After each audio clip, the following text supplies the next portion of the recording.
25 डिसेंबरला डॉक्टर बाबासाहेब आंबेडकर यांनी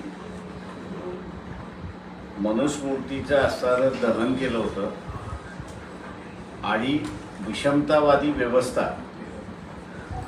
आणि मनुची असणारी व्यवस्था जी हिंदू धर्म आणि इतर धर्मामध्ये सुद्धा शिरकाव करून तिथेही जाती प्रथा आणि विषमतावादी व्यवस्था निर्माण करत होती,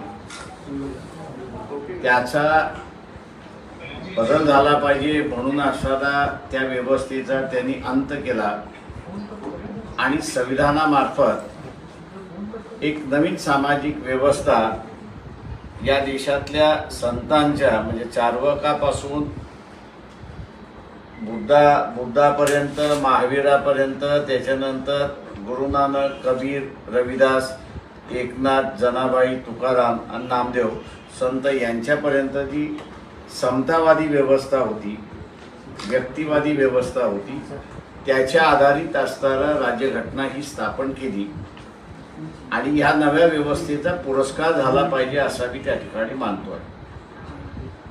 काँग्रेस पार्टी असेल किंवा इथला असणारा भारतीय जनता पक्ष असेल, अनेक राजकीय संघटना आहेत, आर्य समाज असेल किंवा RSS असेल, या सगळ्यांनी सामाजिक दृष्टिकोनातून इन्क्लुझिव्ह सोसायटी म्हणजे सहभाग असणारी सोसायटी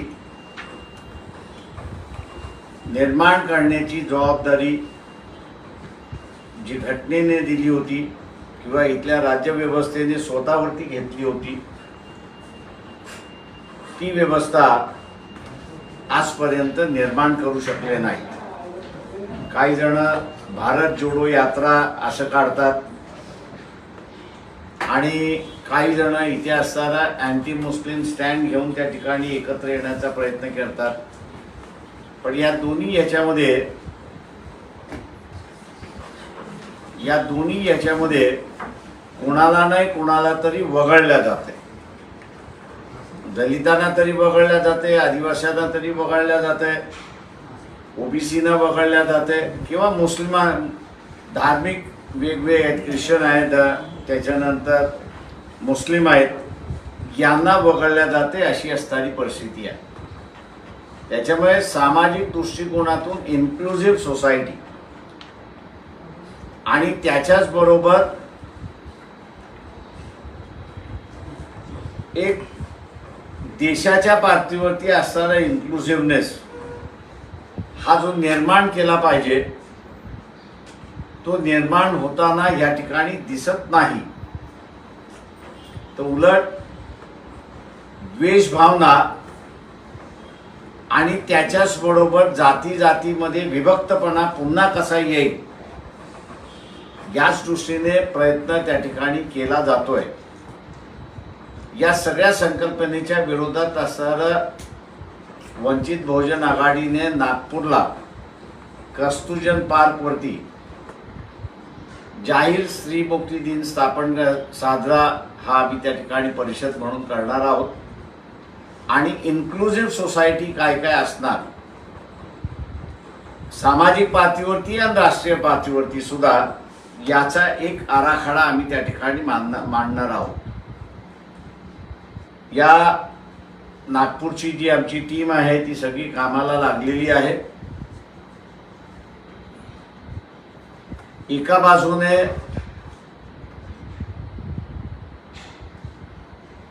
ज्याला म्हणता येईल की एकमेकांविरोधाचा द्वेष आणि नॉन ट्रस्ट अशी असणारी सिच्युएशन जी निर्माण केल्या जात आहे, त्याच्या विरोधामध्ये आम्ही असणारा विश्वास आणि ट्रस्ट या दोन गोष्टी निर्माण करण्याच्या असणाऱ्या पाठीमागे आहोत. आणि त्याच दृष्टीने हा असणारा आम्ही कार्यक्रम नागपूरला 25 तारखेला त्या ठिकाणी आयोजित केलेला आहे.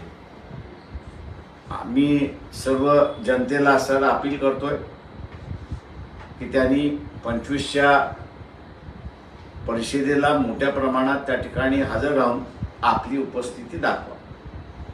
माझं निवेदन संपलं.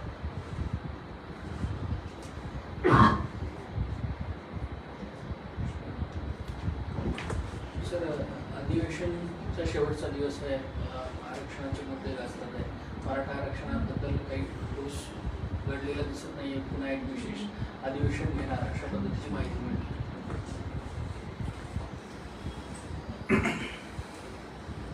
आज वर्तमानपत्रामध्ये मी तेच वाचले की स्पेशल अधिवेशन घेतलं जाईल आणि त्या स्पेशल अधिवेशनमध्ये आम्ही असारा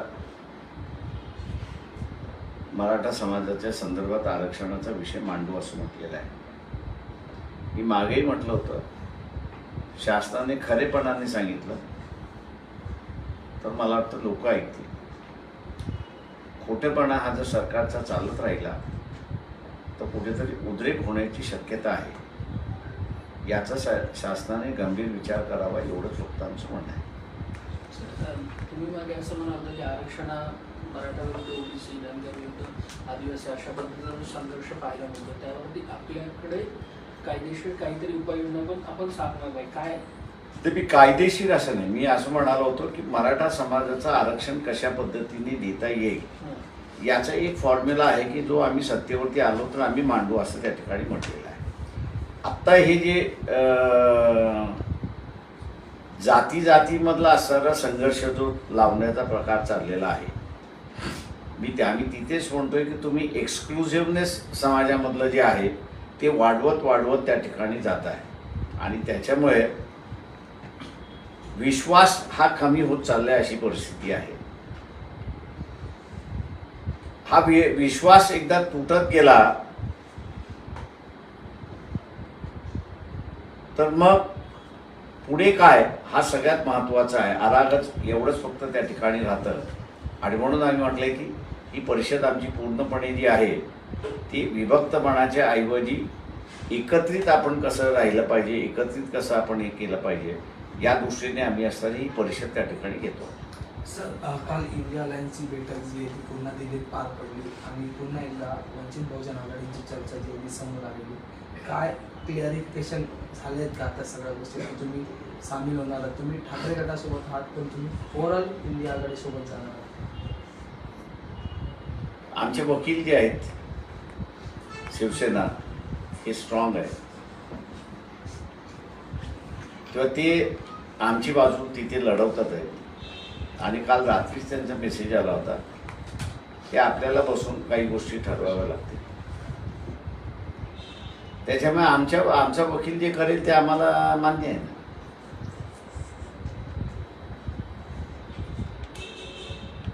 असंही म्हटलं जातं की मतांचं विभाजन होईल आणि त्यामुळे भाजपला सत्ता मिळण्याची शक्यता आहे, त्यामुळे तुम्ही मी असं म्हणेन की 2019 विधानसभाची निवडणूक आहे. या विधानसभेच्या निवडणुकीमध्ये सगळे वेगवेगळे लढले. त्याच्यापैकी सिंगल लार्जेस्ट पार्टी ही भारतीय जनता पक्षाची आहे. त्याच्यामुळे असणारं मतविभक्त झाली की बीजेपीला फायदा होतो हे माझ्या दृष्टीने असणारं म्हणणं चुकीचं आहे. कारण का एक इलेक्शन फेस करून आपण बघितलेलं आहे. उलट त्या इलेक्शनमध्ये असणारं बीजेपीचंच फार मोठं नुकसान झालं असं मी त्या ठिकाणी मानतोय.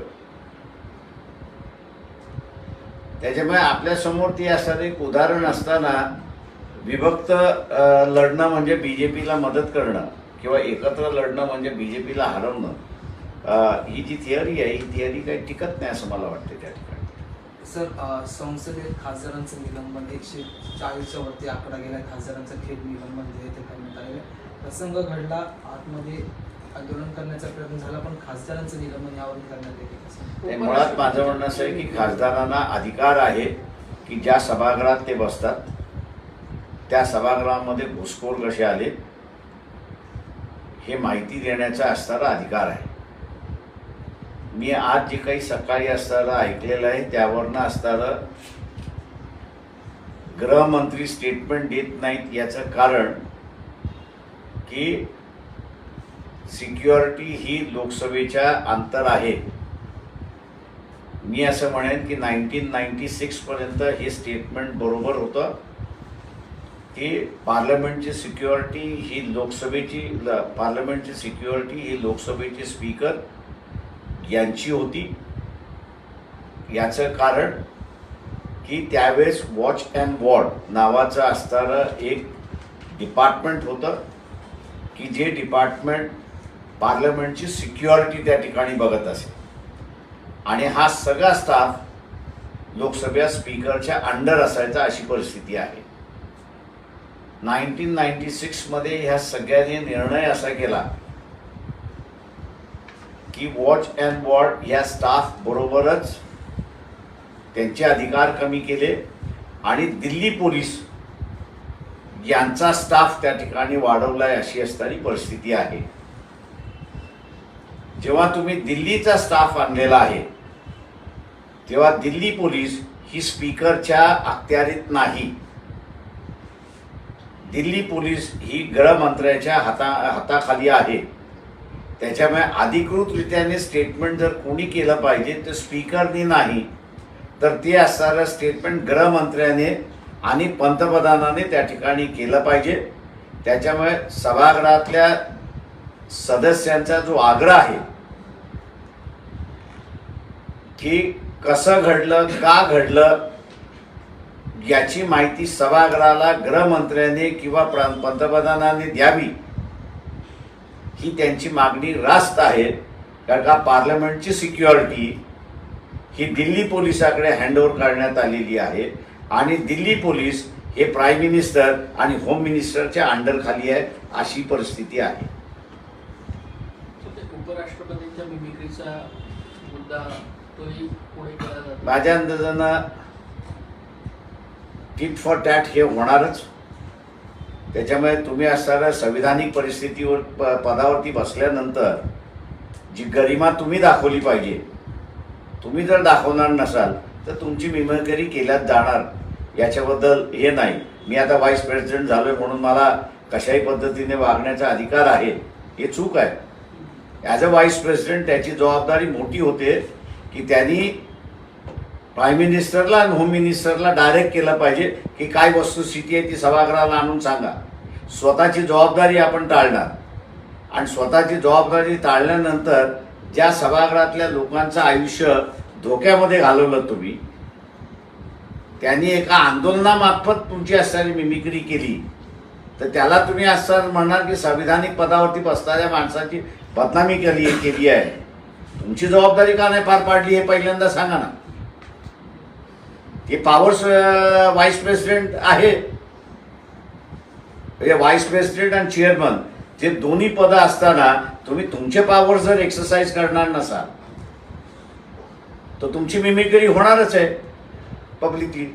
मनोज जरांगे पाटील म्हणतायत की आईची जी जात असेल ती जात आता मुलांना लावण्याची परवानगी दिली पाहिजे आणि त्यानुसार पुन्हा सर्व अभ्यास हा जातीनिहाय व्हायला हवा. असे सोशलिस्ट बरेच येतात, त्याच्यामुळे प्रत्येक सोशलिस्टवरची कॉमेंट करण्याची गरज नाही. सर, 2-3 दिवसांपूर्वी दुसरा एक मुद्दा धारावी पुनर्विकासाच्या मुद्द्यावरून सुरू आहे. अदानीला कोणी समर्थन करत आहे, कोणी विरोध करत आहे, टीका करत आहे, सेटलमेंटचे आरोप करत आहे. वंचितची काय भूमिका? मी मागेही त्यावेळेस म्हणालो होतो की उद्धव ठाकरे मुख्यमंत्री असताना ते प्रपोजल आलं होतं आणि ते कुवेतच्या की दुबईच्या शेखचं असणार दोघांचं मिळून होतं असं माझी माहिती आहे. त्यांनी अशी ऑफर दिली होती की आम्हाला नाहीतरी जकात हा भरावाच लागतो.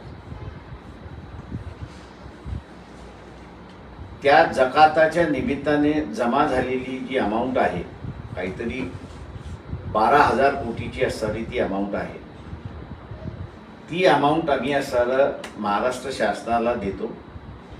महाराष्ट्र शासनाने धारावी डेव्हलप करावी, पण त्यांच्या असणाऱ्या अटी होत्या. त्याची पहिली अट अशी होती की धारावीतल्या लोकांना तुम्ही मिनिमम 500 स्क्वेअर फुटाच्या जागा दिल्या पाहिजेत. आम्ही दिलेली अमाऊंट कमी पडत असेल अख्खी धारावी डेव्हलप करायला तर आम्ही ती वाढवूनही देऊ, पण त्या लोकांना दुसरी अट होती त्या लोकांकडून तुम्ही काही घ्यायचं नाही.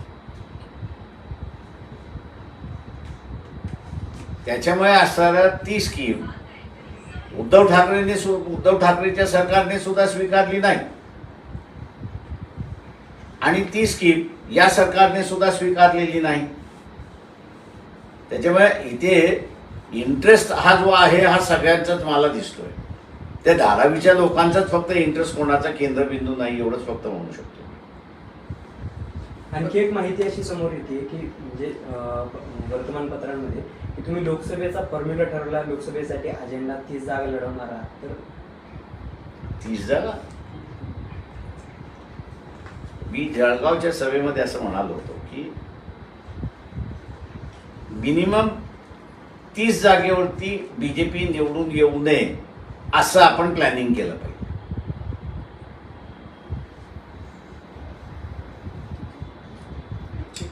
मिनिमम 30 जागा कमी करण्याचं मिनिमम कमी कर म्हणजे बीजेपीच्या आत्ता जे आहेत त्यातनं 30 त्याच्यातनं 30 वर्ज करायचा अशा रीतीचा जो सेन्स माझं वाक्य होतं.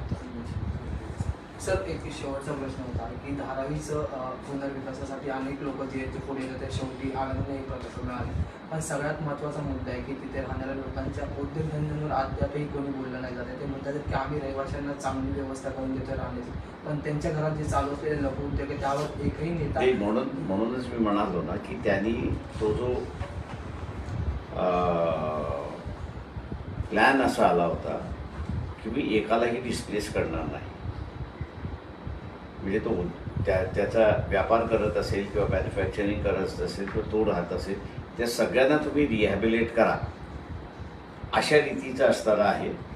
पण आत्ताच्या मला ह्याच्यामधनं असणारं दिसतंय धारावीच्या ह्याच्यामध्ये की उद्योगधंदा जे आहे तो उद्योगधंदा तिथनं शिफ्ट करण्याचं हे अजून डीपी प्लॅन न आल्यामुळे माझ्या अंदाजानं अधिकृतरित्याने आपल्याला त्याच्यामध्ये कॉमेंट करता येणार नाही. पण डीपी प्लॅन एकदा आला की जिथे धारावीमध्ये जे उद्योग आहेत त्या उद्योगांचं रिहॅबिलिटेशन तिथेच आहे की बाहेर आहे याचं मला वाटतं आपल्याला लक्षात येईल.